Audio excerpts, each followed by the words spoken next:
যার মাঝে সীমাহীন উৎসাহ, বুদ্ধি ও একটানা কাজ করার গুণ থাকে, তার সফল হওয়ার সম্ভাবনা সবচেয়ে বেশি। যার কথার চেয়ে কাজের পরিমাণ বেশি, সাফল্য তার কাছেই এসে ধরা দেয়। কারণ যে নদী যত গভীর, তার বয়ে যাওয়ার শব্দ তত কম।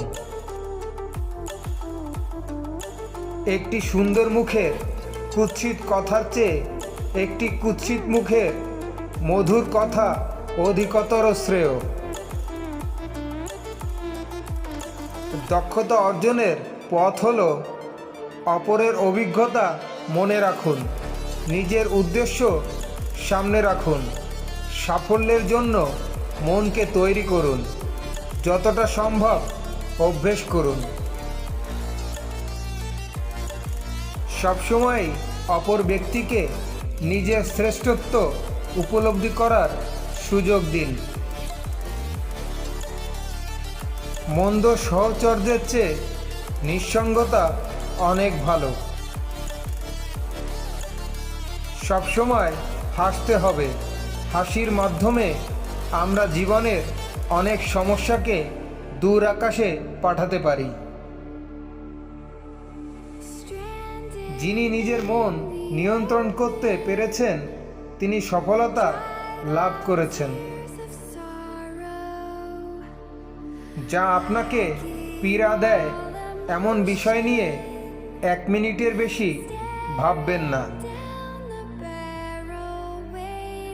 মানুষের গুণ নিয়ে প্রতিযোগিতা করুন, দোষ নিয়ে নয়। পৃথিবীতে ভালোবাসার একটিমাত্র উপায় আছে, সেটা হলো প্রতিদান পাওয়ার আশা না করে শুধু ভালোবেসে যাওয়া। মনে রাখা প্রয়োজন যে একজন হতাশাগ্রস্ত মানুষের চেয়ে একজন সুখী মানুষ 1000 গুণ বেশি কর্মক্ষম। আপনি ভালো মানুষ হলেই পুরো জগৎবাসী আপনার সঙ্গে ভালো ব্যবহার করবে, এমনটা আশা করা ঠিক নয়। মনে রাখবেন, আপনি কে বা আপনার কি আছে তার উপর আপনার সুখ নির্ভর করে না। আপনার সুখ নির্ভর করে আপনি কেমন চিন্তা করেন তার উপর। নিজের কাজকে ভালোবাসুন। আমাদের কাজের পিছনে যখন অনুভূতি কাজ করে, আমরা তখনই সেরা হয়ে উঠি।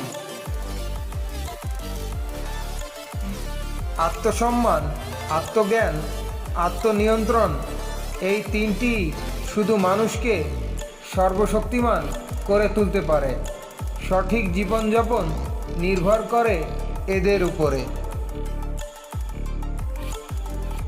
আমরা যখন আমাদের কর্তব্য কর্মে অবহেলা দেখাই, কোনো দায়িত্বকে নিষ্ঠার সঙ্গে গ্রহণ করি না, তখনই অকৃতকার্যতা আসে। কি কাজ করতে চলেছেন সে সম্পর্কে কোনো ধারণা না থাকার অর্থ আপনি অন্ধকারের যাত্রী, কোনো অন্ধের মতো।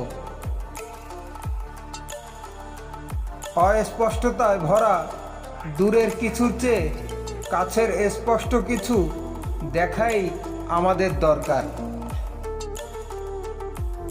ভদ্র আচরণ করতে শিক্ষা লাগে, অভদ্র আচরণ করতে অজ্ঞতাই যথেষ্ট।